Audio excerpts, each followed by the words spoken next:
यह कहानी वीरता की नहीं, एक ऐसी वफादारी की है जो इंसान को अंदर से तोड़ देती है। यह कर्ण की कहानी है, जहां सम्मान मिला, लेकिन सही जगह नहीं।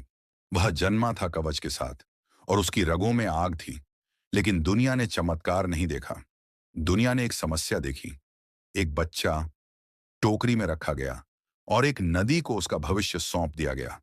नदी उसे बहा ले गई, और उसके साथ उसका नाम, उसकी पहचान और उसका हक भी। वह एक सारथी के घर बड़ा हुआ। बहुत जल्दी समझ गया कि हुनर अपमान से नहीं बचा सकता। हर सभा, हर अखाड़ा उसे यही याद दिलाता रहा कि वह क्या नहीं बन सकता। इसलिए नहीं कि वह कमजोर था, बल्कि इसलिए कि उसका जन्म गलत माना गया। जब वह अपनी योग्यता साबित करने खड़ा हुआ, तो भीड़ ने उसके निशाने या ताकत पर सवाल नहीं उठाया। उन्होंने उसके कुल पर सवाल उठाया, और वह अपमान वहीं रुक गया नहीं। तभी एक व्यक्ति आगे बढ़ा। दुर्योधन ने यह नहीं पूछा कि वह कहां से आया है। उसने यह नहीं पूछा कि उसका पिता कौन है। उसने उसे मुकुट दिया, राज्य दिया, और उससे भी ज्यादा खतरनाक चीज दी, अपनापन। उसी पल निष्ठा जन्मी। शांत निष्ठा नहीं, बेबस निष्ठा। कर्ण ने अपना पूरा जीवन उसी कर्ज से बांध लिया। सच जानने के बाद भी, जब उसकी मां कुंती उसके सामने खड़ी हुई और बताया कि वह कभी बाहरी था ही नहीं, कि वह उन्हीं लोगों का भाई है जिनसे वह एक दिन युद्ध करेगा, उसने सुना और फिर मना कर दिया। क्योंकि पीछे हटने का मतलब यह मानना था कि जिसने उसे सबसे पहले अपनाया वह गलत हो सकता है। और कर्ण यह मानने की हिम्मत नहीं कर सका। उसने परशुराम से विद्या पाई, अपनी पहचान छुपाकर, यह जानते हुए कि सच सामने आया तो सब कुछ छिन जाएगा।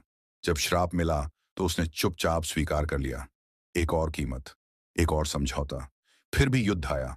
महाभारत के रणभूमि में वह अपने ही रक्त के सामने खड़ा था।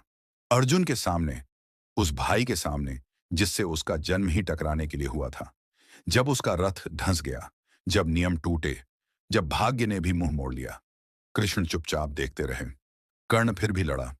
इसलिए नहीं कि वह युद्ध में विश्वास करता था, इसलिए नहीं कि उसे जीत की उम्मीद थी, बल्कि इसलिए कि उसने एक बार निष्ठा चुन ली थी, और फिर खुद को दोबारा चुनने की इजाजत कभी नहीं दी। और जब वह गिरा, तो रणभूमि ने किसी खलनायक का शोक नहीं मनाया। उसने एक ऐसे व्यक्ति को खोया जो अलग तरह से जी सकता था। एक व्यक्ति जिसने कृतज्ञता को अपना भाग्य समझ लिया, जिसने अपनाए जाने के एक पल की कीमत पूरी जिंदगी से चुका दी। उसकी कहानी चेतावनी बनकर खत्म नहीं हुई, वह खामोशी बनकर खत्म हुई। ऐसी खामोशी जो एक सवाल छोड़ जाती है, हम कितनी बार निष्ठा निभाते हैं?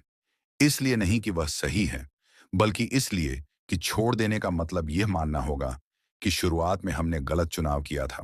अगर ऐसी कड़वी, सच्ची कहानियां सुनना तुम्हें असहज करती हैं, तो यही चैनल तुम्हारे लिए है।